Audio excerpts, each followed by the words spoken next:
नमस्कार। बिहार में बहार है, एक बार फिर से नीतीश कुमार है।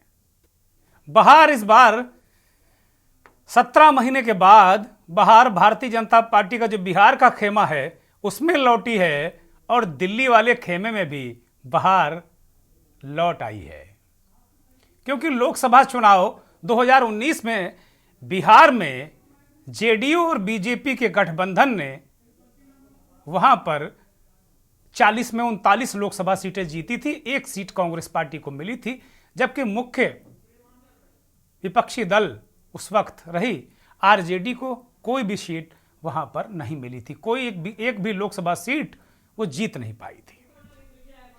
इंडिया वाले गठबंधन के कर्ता धर्ता सूत्रधार नीतीश कुमार पलटी मार चुके हैं। वो एनडीए के खेमे में जाकर मिल चुके हैं। इस वक्त जब हम आपसे मुखातिब हैं तो नीतीश कुमार 9वीं बार बिहार के मुख्यमंत्री के रूप में शपथ ग्रहण कर चुके हैं।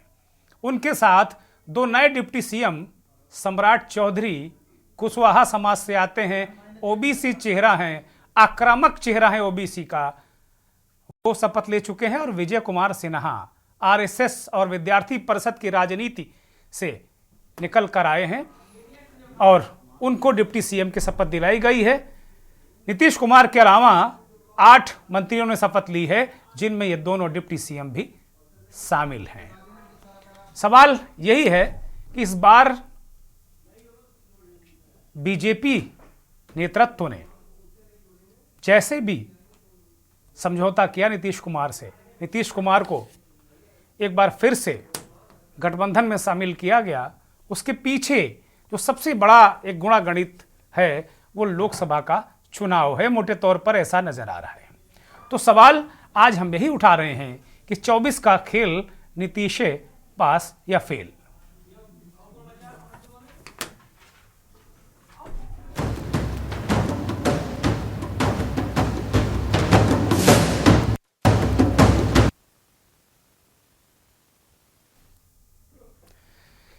चौबीस का खेल नीतीश पास या फेल। जब 4 दिन पहले हमने कहा था कि नीतीश के मन में क्या है, तो उस वक्त हमने कहा था कि उनके घर वालों को भी पता नहीं होता वो क्या करेंगे, तो हम और आप क्या चीज़ हैं। और वो सही साबित हुआ। तेजस्वी यादव के पलटू चाचा पलटी मार चुके हैं।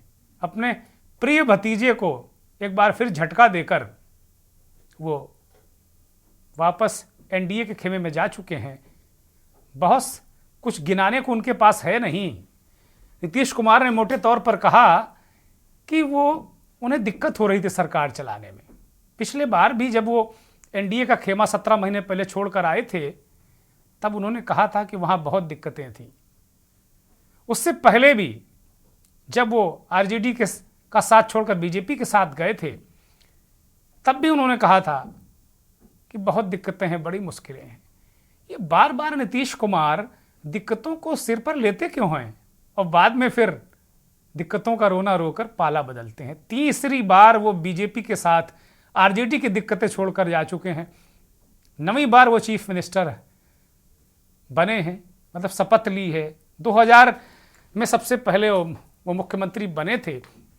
नीतीश कुमार की अगर राजनीतिक पूरी घटनाक्रम को या पूरे जीवन को देखें तो उन्होंने उन्हीं लोगों को दांव दिया है जिन्होंने उनको गढ़ने और आगे बढ़ाने में बड़ी भूमिका अदा की। चाहे मरहूम जॉर्ज फर्नांडीज हों, शरद यादव हों, बहुत सारे ऐसे लोग जिनकी वजह से वो राजनीति में यहाँ तक पहुँचे। हालांकि वजह तो स्वयं वो नेता खुद ही होता है, क्योंकि बहुत सारी चीज़ें हैं। लेकिन इन सारे घटनाक्रम से जो सवाल उठते हैं वो यही हैं कि नीतीश कुमार ने वास्तव में किया क्या है, ये क्यों उन्होंने किया, ऐसी क्या मजबूरी थी कि एनडीए जरूरी थी। और सवाल ये भी है कि नीतीश कुमार ने घुटने टेके हैं या बीजेपी ने घुटने टेके हैं, डाउन कौन आया है, सबसे ज़्यादा जरूरत किसकी थी, नीतीश कुमार की या बीजेपी की, ये प्रश्न है। लेकिन बहुत सारी भी बीच में खबरें आई थी कि नीतीश कुमार अब ऐसा नहीं करने वाले हैं, क्योंकि उनका अगर वो एनडीए में वापस जाते हैं तो ये पॉलिटिकल सुसाइड होगा। बहुत सारे पॉलिटिकल एनालिस्ट इस बात को कह रहे थे, लेकिन नीतीश कुमार बहुत चतुर राजनीतिक हैं और अभी भी प्रशांत किशोर जैसे चुनावी विश्लेषकों या जो इलेक्शन मैनेजर्स हैं, जग जाहिर है उनका काम, वो कह रहे हैं कि अभी ये परमानेंट दल बदल नहीं है, गठबंधन बदल नीतीश कुमार का ये परमानेंट नहीं है, ये 2024 तक है। अब 25 के विधानसभा चुनाव तक क्या होता है पता नहीं। तेजस्वी यादव ने इस पूरे घटनाक्रम पर कहा कि अभी खेल बाकी है, खेल तो अब शुरू हुआ है। हालांकि जीतन राम मांझी ने इसकी शुरुआत की थी। जब ये खबरें आई थी उन्होंने कहा था 3 भाषाओं में, उन्होंने कहा बंगला, मैथिली, भोजपुरी, 3 भाषाओं में उन्होंने ट्वीट करके या एक्स पर पोस्ट करके कहा था कि खेला जरूर होगा बिहार में। और उन्होंने इशारा बंगाल के भी खेला होने की बात की थी। वहां ममता बनर्जी इंडिया का साथ छोड़ गई और यहां नीतीश कुमार खेला कर गए। पता नहीं खेला कौन कर गया, नीतीश कुमार ने खेला किया या इंडिया गठबंधन वाला उनके साथ खेला कर रहा था और वो उसके साथ खेला करके चले गए। बहुत सारे सवाल हैं, बहुत सारे जवाब हैं। इंडिया गठबंधन का जो पूरा घटनाक्रम देखने को मिला, नीतीश कुमार इसके कर्ता धर्ता, इसके शिल्पकार, जिन्होंने इसकी एक वक्त अखिलेश यादव, ममता बनर्जी, केसीआर, केजरीवाल, ये मिलकर एक तीसरा मोर्चा बना रहे थे। लेकिन नीतीश कुमार ने अगुवाई की, जहाज लेकर उड़े, राज्य दर राज्य गए, 28 दलों का गठबंधन बनाया। पटना में बैठक, बंगलौर में बैठक, मुंबई में बैठक, दिल्ली में बैठक और अब बिहार में फिर से 9वीं बार शपथ। देश की राजनीति किस कर्मठ बैठ रही है। ये ऊंट तो हम देख रहे हैं कि पत्रकारिता में जो सन 65 से पत्रकार लोग ऊंट को कर्मठ बैठाते रहे हैं, लेकिन राजनीति कहां बैठ रही है, ये बड़ा सवाल है। और आज हमें अपने से इस खास कार्यक्रम में 24 का खेल, नीतीश से पास या फेल, इसमें नीतीश कुमार के राजनीतिक कदमों और उनके भविष्य पर चर्चा करेंगे। भारतीय जनता पार्टी को लेकर चर्चा करेंगे और बात करेंगे इंडिया वाले गठबंधन की, क्योंकि जब शिल्पकार ही चला गया तो क्या गठबंधन बचा है? क्या गठबंधन क्या होगा? क्या नरेंद्र मोदी, भगवान श्री राम के प्राण प्रतिष्ठा के बाद, क्या नरेंद्र मोदी ने एक के बाद एक मास्टर स्ट्रोक चले? ममता बनर्जी अलग हुई, नीतीश कुमार ने पलटी मार दी एक बार फिर। इन सब के पीछे राजनीतिक मायने क्या हैं? राहुल गांधी की भारत जोड़ो न्याय यात्रा भी कल बंगाल में प्रवेश कर रही है। नीतीश कुमार पहले भी कह चुके थे कि वो इस यात्रा से दूरी बनाएंगे और 4 तारीख को बेतिया में प्रधानमंत्री जा रहे हैं। तो प्रधानमंत्री के साथ उनके गठबंधन के रूप में, गठबंधन साथी के रूप में नीतीश कुमार उनका स्वागत करेंगे। लेकिन क्या 2019 वाली स्थिति आज भी है बिहार में कि जेडीयू और बीजेपी मिलकर 39-40 सीट जीत लेगी? ये बहुत बड़ा प्रश्न है। पूरा हिंदी हार्टलैंड जीतने के बाद विधानसभा चुनावों में और लोकसभा चुनाव में भी बीजेपी तनाव में थी कि अगर नीतीश कुमार, आरजेडी, कांग्रेस ये मिलकर अगर लड़ते हैं उसके खिलाफ, तो वो परफॉर्मेंस 2019 वाला नहीं दोहराने जा रहा है। सीटें किसकी कम होंगी? नरेंद्र मोदी की।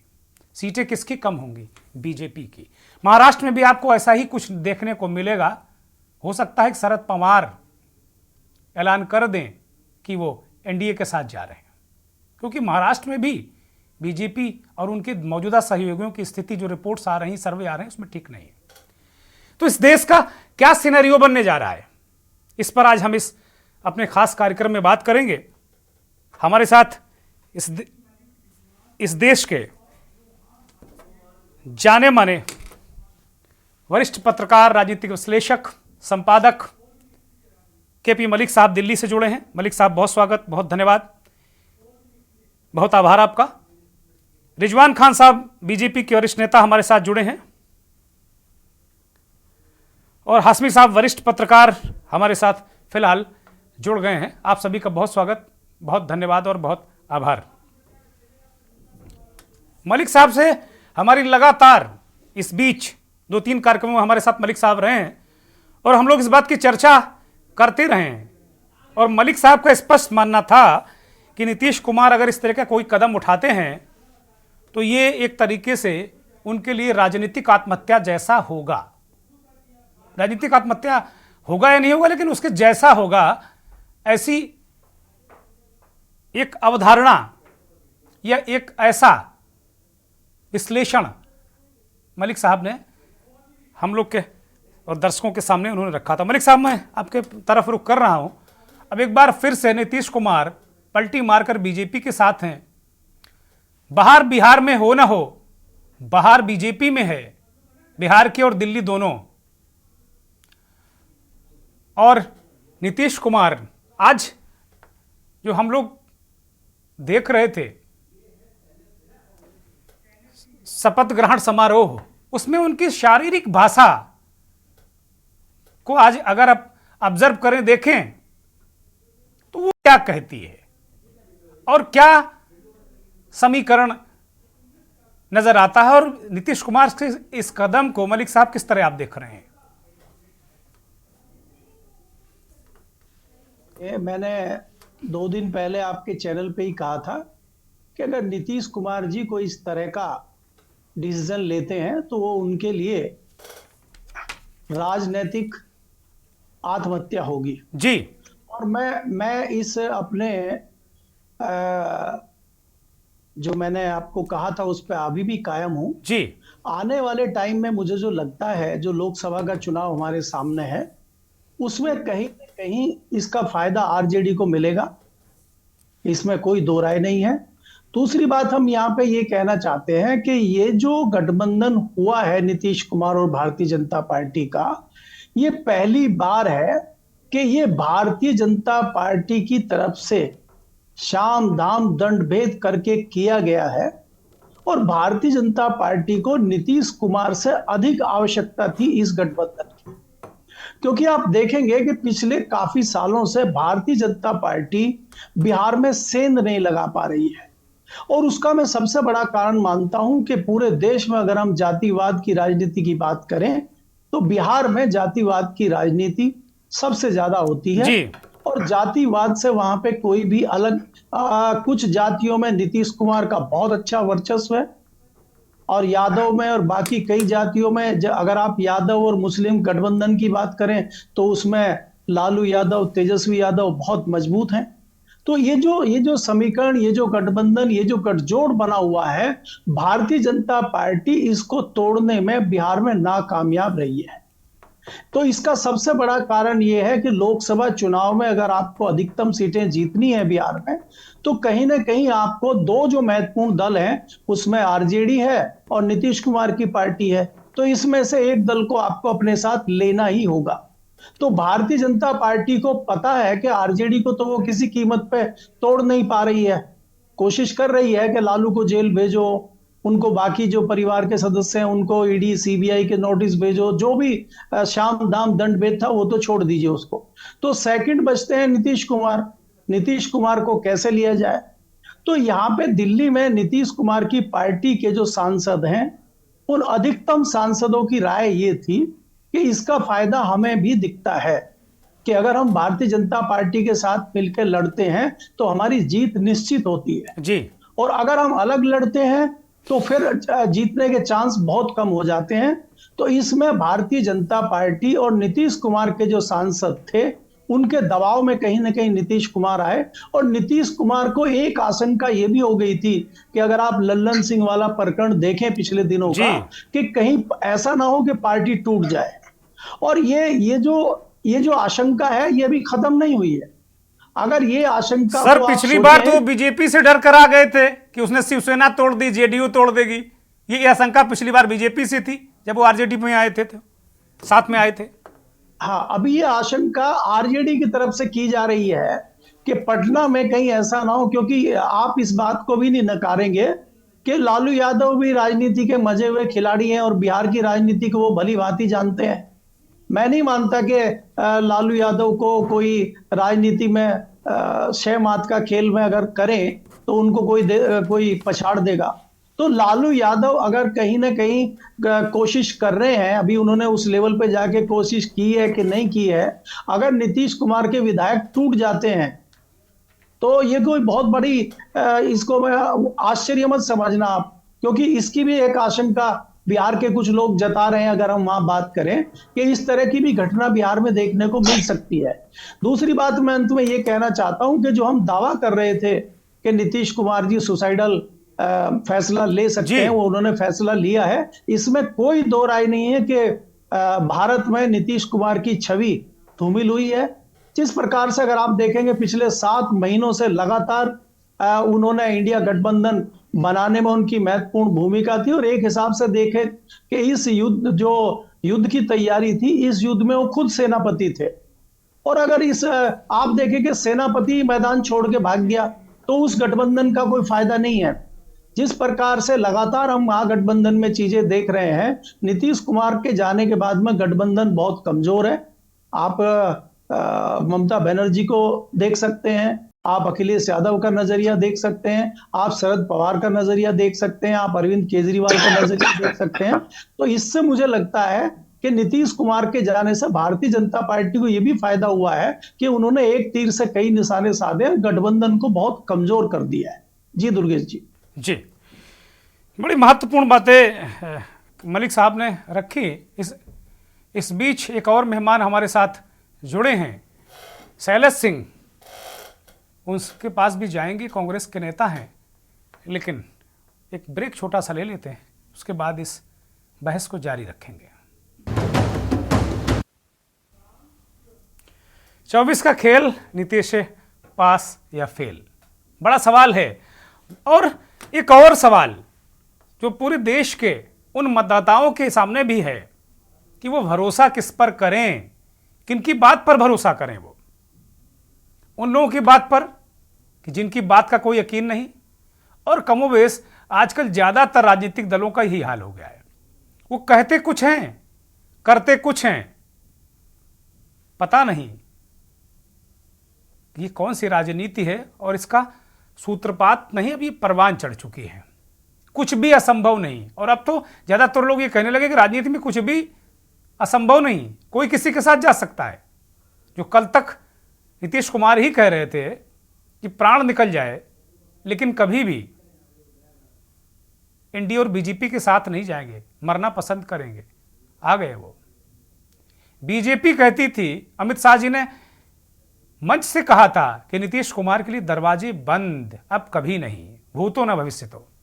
हो गया ना, मजबूरी है नीतीश, मजबूरी है बीजेपी की, ये बड़ा सवाल है। रुख सीधे बीजेपी के नेता की तरफ करेंगे, रिजवान साहब हमारे साथ जुड़े हुए हैं। रिजवान खान साहब, आपके पास आ रहा हूं। नीतीश कुमार बीजेपी की मजबूरी है क्या? ऐसा नहीं है जो अभी मलिक साहब ने कहा कि बीजेपी की मजबूरी थी या बीजेपी की लालसा थी कि गठबंधन करना, उसमें सिर्फ उसी को फायदा हो।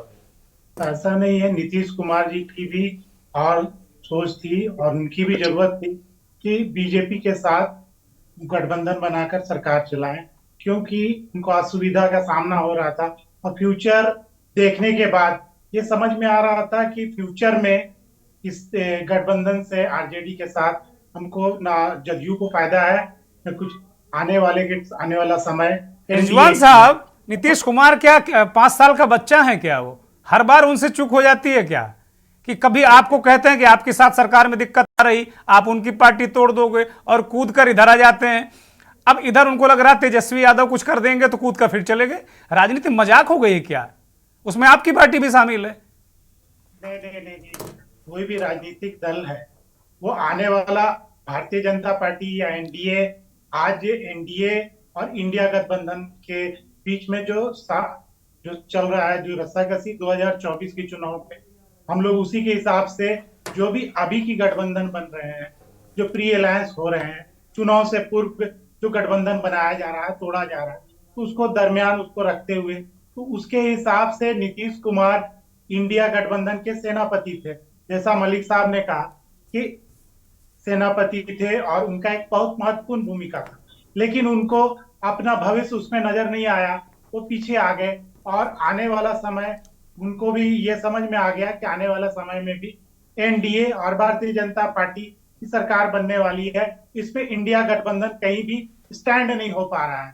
रहा ममता बनर्जी की बात या जो भी प्रमुख नेतागण थे इंडिया गठबंधन में, वो एक एक के बाद एक वो हटते जा रहे हैं या उसके तालमेल उससे नहीं बैठ पा रही है, वो छोड़कर चले जा रहे हैं। तो आज आने वाला समय जो उगता हुआ सूरज है उसके तरफ लोग जाते हैं। तो भारतीय जनता पार्टी और नरेंद्र मोदी की सरकार 2024 में बनने वाली है, उसको देखते हुए नीतीश कुमार जी ने ये फैसला लिया।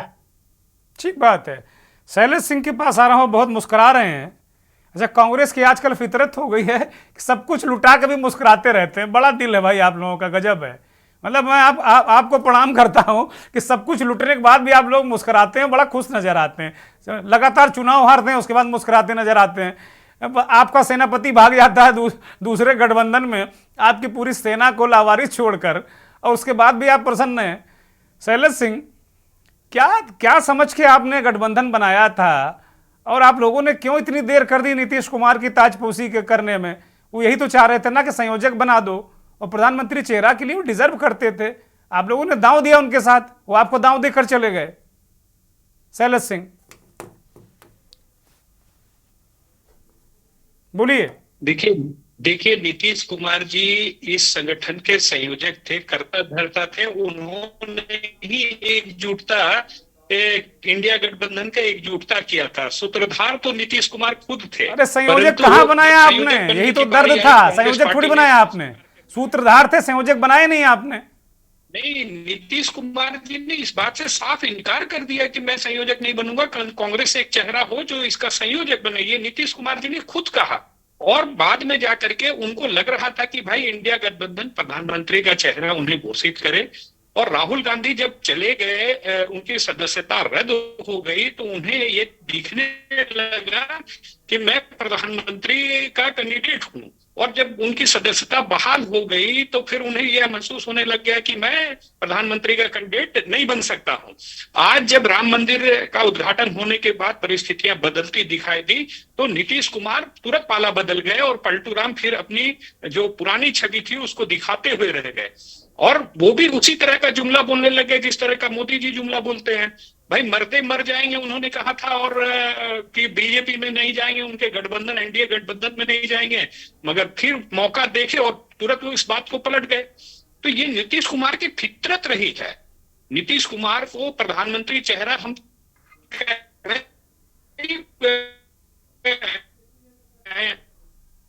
जो हमारा इंडिया गठबंधन है उसमें ममता बनर्जी हैं, अरविंद केजरीवाल हैं, शरद पवार हैं, शिवसेना है। तो सबकी चाहत थी कि भाई हमें आगे नेतृत्व करने का मौका मिले। और पलटू राम जी खुद चाहते थे कि भाई हमें पीएम का, क्या एनडीए में जाकर प्रधानमंत्री मोदी को हटाकर उन्हें प्रधानमंत्री का चेहरा घोषित किया जाएगा? तो जब ऐसी बात नहीं है, फिर नीतीश कुमार किस बात को लेकर के फिर से एनडीए गठबंधन में चले गए? तो ये उनका राजनीतिक आत्महत्या उन्होंने किया है, और ये उनकी लास्ट पारी है। इसलिए उन्होंने सोचा कि भाई हम फिर से एनडीए में चले जाएं। ये तो बात ही नहीं हुई कोई। भाई आपके यहाँ आपकी कौन सी सरकार तत्काल बनने जा रही जो आप इतना टेंशन में है? सब कुछ राहुल गांधी को दे देंगे, गांधी परिवार को दे देंगे, तो बाकी आपके साथ क्यों आएगा कोई? अकेले खड़े रहिएगा, करते रहिएगा यात्रा। शैलेश सिंह की आवाज मुझे लग रहा है। हम लोगों ने तो कभी नहीं कहा कि भाई राहुल गांधी ने तो साफ इनकार कर दिया कि भाई हम प्रधानमंत्री का चेहरा नहीं है। जो इंडिया गठबंधन में तय होगा चुनाव के बाद में, उसमें तय करेंगे जो गठबंधन दल जीत करके आए कि वो चेहरा तय करेगा। परंतु मैं रोक रहा हूं, मैं आपको रोक रहा हूं। शैलेश सिंह, आपकी आवाज दर्शकों को नहीं मिल रही। शैलेश सिंह का ऑडियो ठीक किया जाए। मैं रोमान हाशमी साहब के पास जाना चाहूंगा। हाशमी साहब, आपके पास आ रहा हूं। इस तरीके के एक तो अब राजनीति में क्या कोई नैतिकता नाम की चीज, या किसी नेता को, कम से कम पॉलिटिकल पार्टीज के लोगों को, क्या किसी नैतिकता की बात करनी चाहिए? क्या उनको उनको अधिकार है किसी नैतिकता का हवाला, नैतिकता की पॉलिटिक्स करने का? एक तो ये बड़ा सवाल है। दूसरा, नीतीश कुमार को कौन सी ऐसी दिक्कतें न समझ में आ रही थी कि वो जो गठबंधन है उसके साथ वो लोकसभा चुनाव में नहीं जाना चाहते और आगे भी सरकार भी नहीं चलाना चाहते? ऐसी क्या दिक्कतें लग रही थी? तेजस्वी यादव ने तो कहा कि भाई हम तो जनता के बीच जाएंगे, कि 17 साल बनाम 17 महीने, 17 महीने की सरकार हमने चलाई और जो भी हमारे पास डिपार्टमेंट थे हमने अच्छा काम किया, नौकरी दी, रोजगार दिया। मुख्यमंत्री जी पहले कहते थे कि पैसा कहाँ से आएगा बिहार में, हमने वो करके दिखा दिया। और ठीक है, उन्होंने वो वहाँ चले गए, इस उत्तर बिहार की जनता देखेगी। हाशमी साहब अनम्यूट करिए, हम आपको सुन नहीं पा रहे हैं, बोलिए।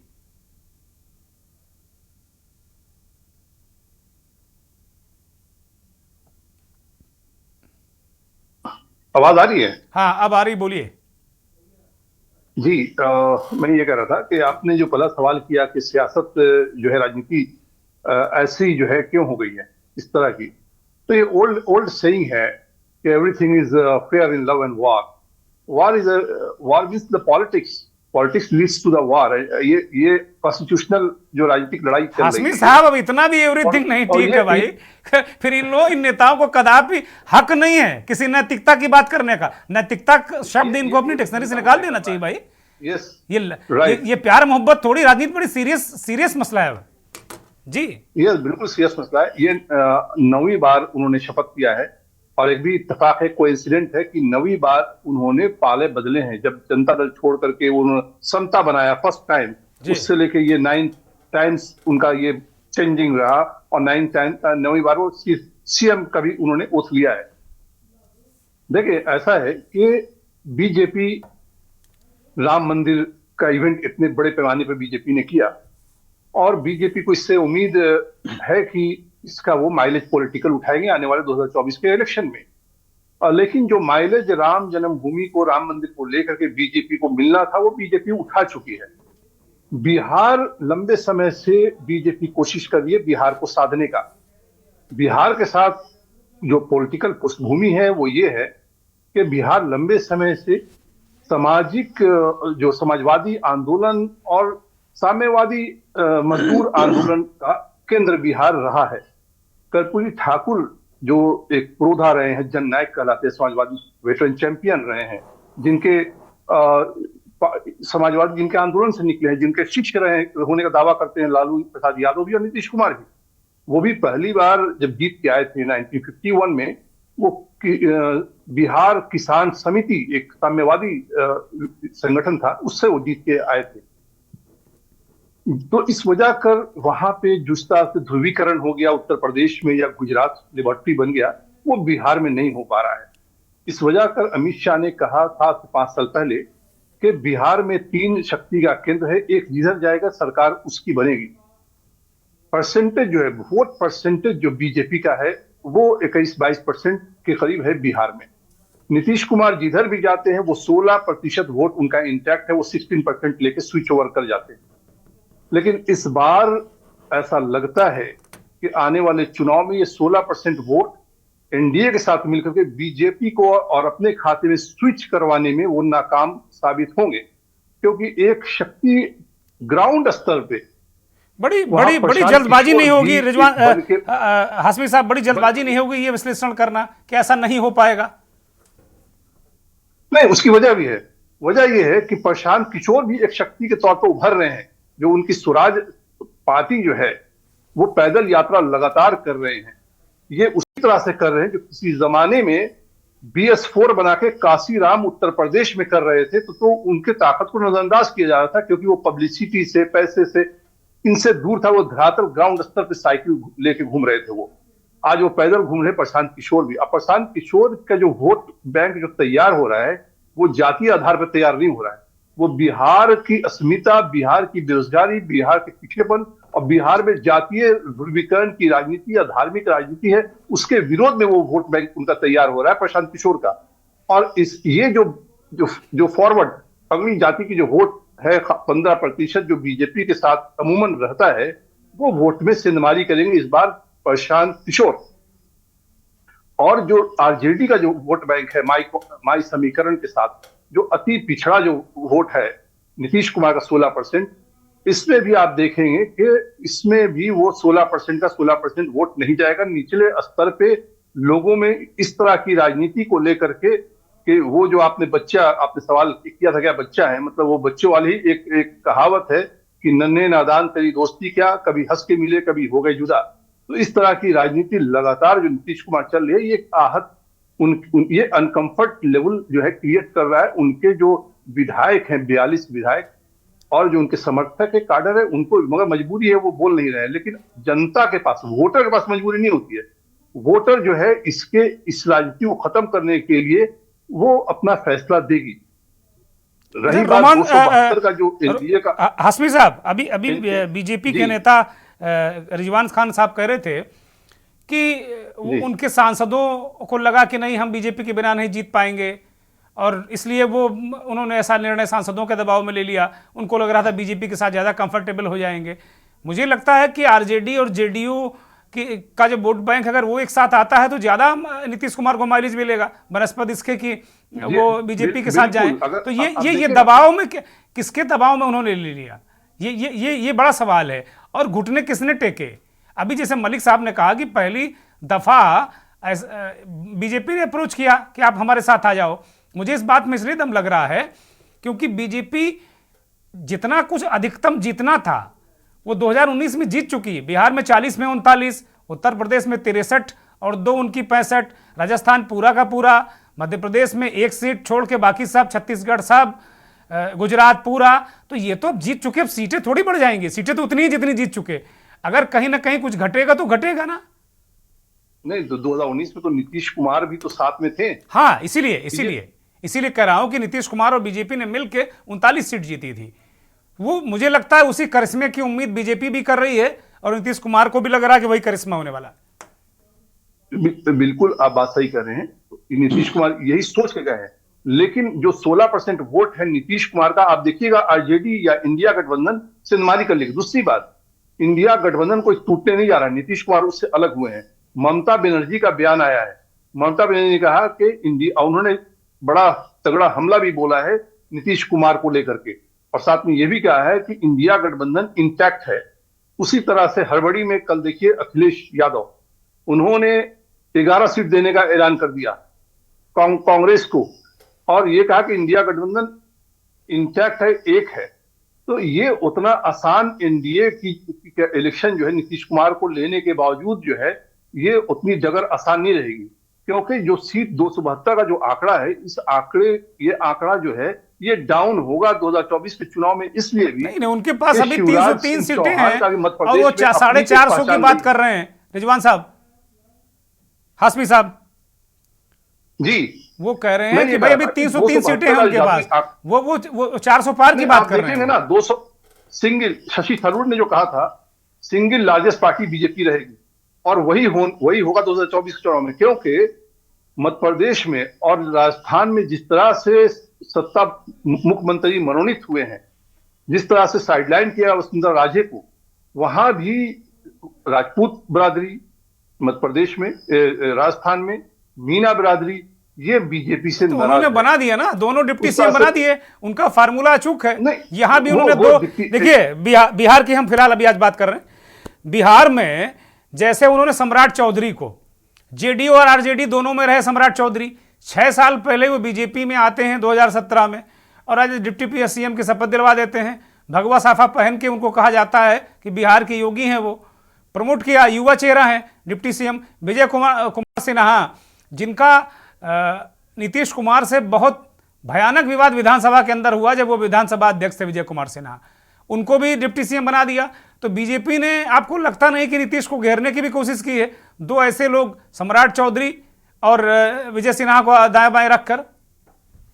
देखिए, सम्राट चौधरी कोई कुशवाहा समाज के बड़े नेता नहीं है। कुशवाहा समाज का अगर कोई वोट है तो उपेंद्र कुशवाहा के साथ है।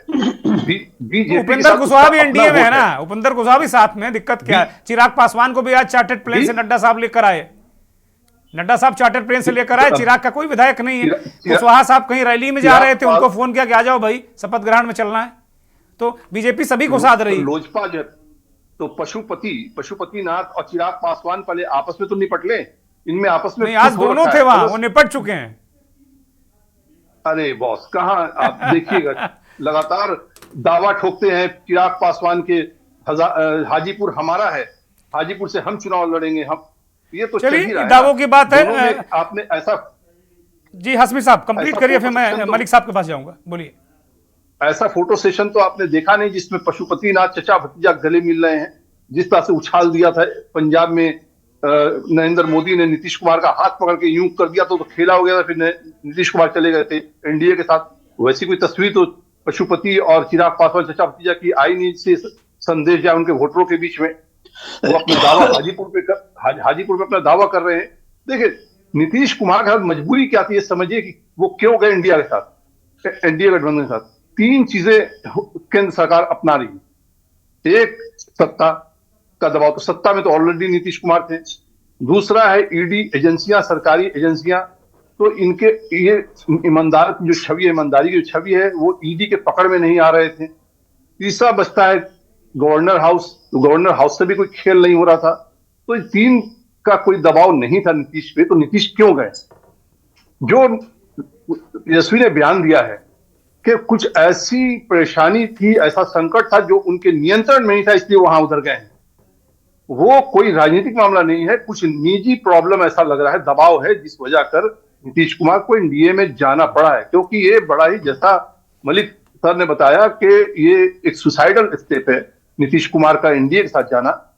ये नीतीश कुमार के लिए पॉलिटिकल सुसाइडल स्टेप मैं भी मानता हूं, क्योंकि इसके बाद नीतीश का पॉलिटिकल जो है करियर जो है वो समझे फिनिश है। 2024 के बाद वो केंद्र में ले लिए जाएंगे और नीतीश कुमार कोई चार नहीं रहेगा, और हो सकता है फिर बीजेपी के नेता, बीजेपी चीफ मिनिस्टर पद पे हो जाए, 2 सीएम दे दे जेडीयू से बिहार में। नहीं, ये फार्मूला तो अभी दिया था, ये फार्मूला अभी दिया था, लेकिन वो माने नहीं। अभी जो दल बदल हुआ है, शपथ ली है, ये फार्मूला दिया था कि 2 डिप्टी सीएम बना लीजिए आप। हाँ, तो अब 2024 का चुनाव होने दीजिए ना। आप पार्लियामेंट चुनाव के बाद देखिए कि नीतीश जो है कुमार की राजनीतिक जो है स्थिति और राजनीतिक प्रशांत किशोर का जो आप जिक्र कर रहे हैं बार बार हाशमी साहब, उन्होंने आज कहा है कि अभी ये परमानेंट गठबंधन बदल नहीं है, ये जो लोकसभा चुनाव तक है, इसके बाद कुछ भी, और फिर एक बार फिर वो पलटी मार सकते हैं। प्रशांत किशोर ऐसा कह रहे हैं।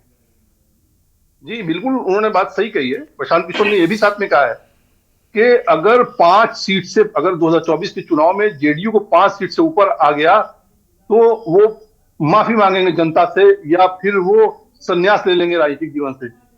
वो ये भी दावा कर रहे हैं, जैसे उन्होंने दावा किया था वेस्ट बंगाल में कि 100 सीट से ऊपर, 100 सीट भी नहीं आएगा, अगर आ गया तो मैं वो संन्यास ले लेंगे। वही दावा वो भी कर रहे हैं कि 2024 में जेडीयू को अगर 5 सीट आ गया, चाहे वो किसी के साथ रहे, इंडिया गठबंधन के साथ रहे या वो एनडीए के साथ रहे, तो वो जनता के बीच में माफी मांगे, वो संन्यास ले लेंगे। ठीक है, मैं मलिक साहब का रुख करता हूं, हाशमी साहब रोक रहा हूं आपको। मलिक साहब, अब एक सवाल ये बनता है कि आपने कहा कि इंडिया गठबंधन बहुत कमजोर हो गया, हम सहमत हैं आपकी बात से। हालांकि इंडिया गठबंधन वाले वो अपनी जगह हवा भरे पड़े कि नहीं सब कुछ ठीक रहेगा, कमजोर हुआ, इसमें कहीं कोई संदेह नहीं है।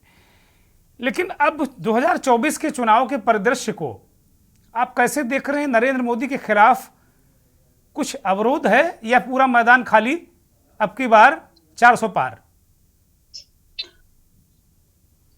देखिए दुर्गेश जी, इसमें मेरा सवाल मलिक साहब से, रोमान साहब, मेरा सवाल मलिक साहब से। पहले मैं एक चीज कहना चाहता हूं कि जैसे कि नीतीश कुमार ने कहा कि मैं काम नहीं कर पा रहा था और आरजेडी मुझे बड़ा डिस्टर्ब कर रही थी। अब तो आरजेडी हट गई है, 2 डिप्टी सीएम आ गए हैं और दोनों से नीतीश कुमार जी के बहुत अच्छे रिश्ते हैं, तो अब नीतीश कुमार जी काम बहुत अच्छा कर पाएंगे, उनको शुभकामनाएं। एक तो ये हो गई। दूसरी बात जो आप कह रहे हैं कि मोदी जी का 2024 के संदर्भ में कैसा रहेगा, देखिए इसमें कोई दो राय नहीं है कि 2024 में मोदी जी ही प्रधानमंत्री बन रहे हैं और भारतीय जनता पार्टी की सरकार बन रही है। एक तो ये आप मान लीजिए। हालांकि वो 400 के पार की बात कर रहे हैं, मैं 400-400 नहीं मानता हूं, लेकिन वो पूर्ण बहुमत में आ जाएंगे। और उसका कारण दूसरा है, उसका कारण यह है कि तमाम विपक्षी दल जो हैं वो एकजुट जिस प्रकार से होना चाहिए था उस प्रकार से हो नहीं रहे हैं। और यहाँ पे इसके लिए मैं मानता हूं सबसे बड़ा जिम्मेदार अगर कोई बड़ा दल है तो उसमें कांग्रेस है। 7 महीनों से ये महागठबंधन की, इंडिया गठबंधन की कवायद चल रही है। कांग्रेस को जिस प्रकार से इसमें सहयोग करना चाहिए था, जिस तरह से रणनीति करनी चाहिए थी, कांग्रेस कहीं ना कहीं उसमें बहुत पीछे रही है। अगर हम हाल फिलहाल की बात करें, राहुल गांधी यात्रा कर रहे हैं, लेकिन इस यात्रा के बीच में और इस यात्रा के महत्वपूर्ण चीजों को देखते हुए उनको यह निर्णय मेरे हिसाब से लेना चाहिए था कि जो बड़े नेता हैं, चाहे वो शरद पवार हो, चाहे वो ममता बनर्जी हो, इनके साथ उनकी 1-to-1 मीटिंग होनी चाहिए थी और उनका संवाद बना रहना चाहिए था। इस बीच में संवादहीनता हुई है और जिसमें आप देखेंगे कि अखिलेश पे जिस तरह का अटैक मध्य प्रदेश में हुआ और उसके बाद भी जो उसकी राज्य की इकाई है कांग्रेस की, वो आज भी अटैक कर रही है। उसके बावजूद कांग्रेस को अपनी तरफ से 11 सीटें अखिलेश ने ऑफर करी हैं। कांग्रेस की तरफ से अभी कोई मान रिएक्शन इसकी तरफ से नहीं आया है, जबकि उनके जो स्टेट के लोग हैं उन्होंने कहा है कि सीटें कम है। और यहां भी जो मेरे सूत्र बताते हैं कि अखिलेश ने यह कहा है कि अगर ये सीटें आपके लिए कम है तो आप हमें बताइए कि ऐसी और कौन कौन सी सीटें हैं जहां आपके पास जिताऊ उम्मीदवार है तो हम आपकी सीटें बढ़ा सकते हैं। ठीक बात तो है। उसका जवाब भी अभी कांग्रेस के पास नहीं है। इसके अलावा अगर हम दूसरा उदाहरण लें ममता बनर्जी का वेस्ट बंगाल में, तो वहां भी कांग्रेस की तरफ से ममता बनर्जी के साथ कोई सीरियस टॉक हुई हो, मुझे ऐसा नहीं लगता है। मेरा मानना यह है कि आपके जो सेकंड लाइनर, थर्ड लाइनर नेता हैं, वो आपस में बातचीत करते रहते हैं, दोनों तरफ से कमेटियां बनी हुई हैं, वो डिस्कशन कर रही हैं, लेकिन तब तक उसमें कुछ नहीं होता जब तक शीर्ष नेतृत्व नहीं बैठता है। इसका एक छोटा सा उदाहरण आप देख सकते हैं कि छोटी पार्टी है राष्ट्रीय लोकदल और अखिलेश यादव जब बैठे तो 1 घंटे में निर्णय हो गया कि राष्ट्रीय लोकदल 7 सीटों पर लड़ेगा, बात खत्म हो गई। अब आप अपनी तैयारी करिए। तो ये सीटों का अभी तक बंटवारा नहीं हो पाया है, सीटों का अभी शेयरिंग नहीं हो पाई है, कॉमन मिनिमम प्रोग्राम इंडिया गठबंधन का नहीं बन पाया है। तो क्या 1-2 महीना और लेंगे क्या ये बनाने में? मुझे लगता है चुनाव बाद बनाएंगे। अब शैलेश सिंह की पार्टी चुनाव बाद बनाएंगे, क्या करना है?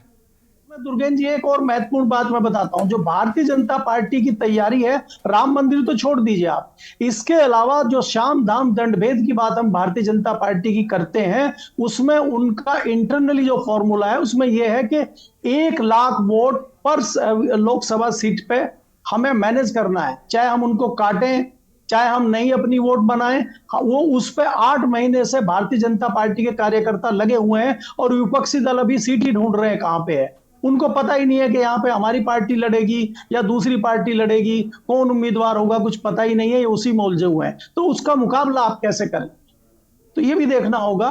तो इसलिए मैं कहता हूं कि जो चुनावी रथ है, जो विजय रथ है मोदी का, उसको रोकने में गठबंधन अभी बहुत दूर है और उनको टक्कर दे पाना इनके लिए बहुत मुश्किल है। क्योंकि हमें यह भी नहीं भूलना चाहिए कि शाम दाम दंड भेद बीजेपी करेगी, और क्यों ना करे, वो भी सियासी दल है। उससे पहले भी कांग्रेस ने भी किया। जो सरकारें केंद्र में रहती है, स्टेट में रहती है, वो शाम दाम दंड भेद सियासत करती हैं, तो वो भी कर रही है, लेकिन वो थोड़ा ज्यादा कर रही है, मैं ये कह सकता हूं। और तमाम जो एजेंसियां, उनका भरपूर प्रयोग भारतीय जनता पार्टी कर रही है। ये आपको भी पता है और मुझे भी पता है जी। शैलेश सिंह जी, मलिक साहब ने बहुत खरी खरी आप लोगों की आंखें खोल दी। मुझे लगता है कि इतनी नीरछीर विवेकी तरीके से समीक्षा गठबंधन की और आपकी पार्टी की शायद ही देश में किसी पत्रकार ने कहा हो। और जो सामने वाले होंगे वो तो बिल्कुल नहीं कहते होंगे राहुल जी की, वो तो जय जय करते होंगे कि भाई राहुल जी वाह, न्याय यात्रा से बिल्कुल इतना वोट आ जाएगा कि आपकी सरकार बन जाएगी। हकीकत यही है, मलिक साहब जिस ओर इशारा कर रहे हैं, मुझे भी ऐसा लग रहा है कि जो भूमिका कांग्रेस को अदा करनी चाहिए थी, आपने 3 महीने जो मध्य प्रदेश का चुनाव लड़ा, उस दौरान आपको ये ख्याल भी नहीं रहा कि आपका कोई गठबंधन है, और उसी दौरान चीजें बिगड़ी और आज नतीजा सामने है। चाहे ममता बनर्जी हो, केजरीवाल हो या नीतीश कुमार, जो आज बिहार में बहार के साथ में बीजेपी को भी बहार का स्वाद चखा रहे हैं। शैलेश सिंह, अनम्यूट करिए।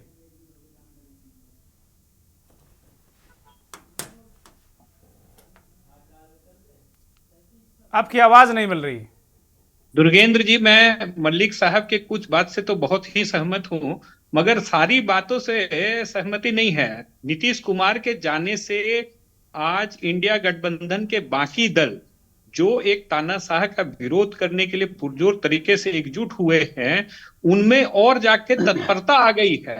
जो पहले गठबंधन दलों में विवाद चल रहा था सीटों को लेकर के, वो खुद जाकर के इंडिया गठबंधन को मजबूत करने के लिए आगे बढ़ के आ रहे हैं, चाहे वो ममता बनर्जी हो, अखिलेश जी हो, या फिर जाके अन्य शिवसेना हो। आज जब नीतीश जी के जाने के बाद इन सबों में एक वार्ता हुई है, कांग्रेस के साथ भी हुई है। ममता बनर्जी ने कहा कि आपके साथ वो चुनाव नहीं लड़ेंगी, तो आपके पास कौन सा बैरोमीटर है लगा के आपने देख लिया कि वो बहुत बड़ी एकजुटता हो गई, बड़ा मजबूत हो गया? ऐसा कौन सा थर्मामीटर बैरोमीटर है आपके पास भाई? अभी ममता बनर्जी ने कहा आपको भाव नहीं देंगे, सीट भी नहीं देंगे, वो ऐलान कर चुकी पहले। अब लल्लू चप्पू करने से क्या फायदा? जोर तरीके से नीतीश कुमार का विरोध की है और इंडिया गठबंधन में मजबूती आई है, और हम लोग एक तानाशाह के खिलाफ पुरजोर तरीके से 2024 का चुनाव लड़ेंगे। जो 400 पार का फिगर वो बना रहे थे और बहुत ही ये बना रहे थे, तो भाई 80 सीटों में या 40 सीटें बिहार में हैं, तो नीतीश कुमार जी के आने से ऐसा कुछ विशेष परिवर्तन नहीं होने जा रहा है कि 40 में 41 सीट वो जीत जाएंगे। तो जो 39 जीते थे, हो सकता है कि 40 की 40 जीत जाए। पिछली बार 39 जीते थे वो धरातल पे कहीं भी नजर नहीं आ रहा है। चलिए जी त्रिवेंद्र जी, आप कुछ कह रहे थे? नहीं ठीक है, बस एक छोटा सा टिप्पणी मैं रिजवान साहब की लूंगा। रिजवान साहब, बात तो ठीक है, लेकिन आपकी पार्टी भी ये कहती है कि भाई जाति धर्म इसकी राजनीति हम नहीं करते, लेकिन बिहार में तो टोटल जो अभी कास्ट इक्वेशन ही है, और उसी के तहत आपको लग रहा था कि नहीं वो नीतीश कुमार के बिना आपका इक्वेशन फिट नहीं बैठता, इसलिए आपको लेना पड़ा उन्हें। एक छोटी सी टिप्पणी चाहता हूं बस। देखिए, उसमें बीजेपी ने बिहार की राजनीति को अलग थलग किया है, जो राजनीति चला रहा है उसके हिसाब से ही चल रहा है। तो आज जो लोग अभी आपके यहाँ मलिक साहब के अलावा भी 1-2 लोग और थे, उन्होंने अपना बात कहा कि नहीं प्रशांत किशोर एक फैक्टर होंगे, कुछ भी फैक्टर नहीं होगा। आप देखेंगे आने वाले चुनाव में भारतीय जनता पार्टी और जदयू मिलकर एनडीए गठबंधन को ज्यादा से ज्यादा सीट मिलेगी, जिस तरह से पिछले 2019 में मिली थी उस तरह से। और भारतीय जनता पार्टी की नरेंद्र मोदी की नेतृत्व में पूर्ण बहुमत के साथ 400 के करीब सरकार बनने जा रही है। और रहा गठबंधन की, इंडिया गठबंधन की बात, तो इंडिया गठबंधन आज के डेट में है ही नहीं, क्योंकि इसके प्रमुख घटक दल जैसे ममता बनर्जी हो, चाहे अरविंद केजरीवाल हो, चाहे अखिलेश यादव हो और नीतीश कुमार हो, ठीक है, सबकी वही राग है। सिर्फ फीलिंग गुड है कि एक इंडिया गठबंधन बना दिया गया, लेकिन वास्तव में। अच्छा, एक सवाल छोटा सा मेरा ले लीजिए, छोटा सवाल मेरा ले लीजिए। आप लोग अभी लगातार जब से जेडीयू और आरजेडी की सरकार बनी थी, आप कह रहे थे बिहार में जंगल राज लौट आया। अब आज क्या सुशासन लौट आया? कितना दिन लगेगा आपको सुशासन लाने में? देखिए, भारतीय जनता पार्टी की जो सोच है और जो उसकी आइडियोलॉजी है, तो ये तो आरजेडी की सरकार से बेहतर होगी। और वहां के लोग जानते हैं, जंगल राज खत्म हो जाएगा ना? अब जंगल राज खत्म हो जाएगा ना, जो आ गया था नीतीश कुमार के नेतृत्व में? राज तो खत्म होगा ही। अच्छा, अभी से खत्म हो गया? होगा ही, 5 बजे से खत्म हो गया, 5 बजे से। चलिए बहुत शुक्रिया मलिक साहब। एक 20 सेकंड की अंतिम टिप्पणी कार्यक्रम की। देखिए दुर्गेन जी, जो आपने पूछा है कि जंगल राज बिहार में खत्म हो गया क्या, वो आज 5 बजे शाम से खत्म हो गया है। और दूसरी बात यह है कि कांग्रेस के प्रवक्ता चले गए हैं। आज मेरे सूत्र बताते हैं कि कूच बिहार में राहुल गांधी की यात्रा भी पहुंची थी और ममता बनर्जी भी उसी एरिया में थी, लेकिन उसके बावजूद उनकी कोई मिलना जुलना, कोई संवाद नहीं हुआ है। तो ये जताता है कि महागठबंधन इतना आसान नहीं है। जी बहुत शुक्रिया मलिक साहब, बहुत शुक्रिया शैलेश सिंह, रिजवान खान साहब, रोमान हाशमी साहब, बहुत शुक्रिया, बहुत धन्यवाद, बहुत आभार। दर्शकों का बड़ा सवाल यही है कि इंडिया गठबंधन का क्या होगा। बीजेपी तो अपनी चालें चलती जा रही है लगातार, और राजनीतिक पार्टी करना भी चाहिए, नरेंद्र मोदी जैसा बड़ा चेहरा है। अब तो मन में ये बात भी आ रही है कि क्या कोई गठबंधन नरेंद्र मोदी के सामने खड़ा भी हो पाएगा क्या? बड़ा सवाल, ये आपके लिए छोड़े जाता हूं। बहुत बहुत धन्यवाद।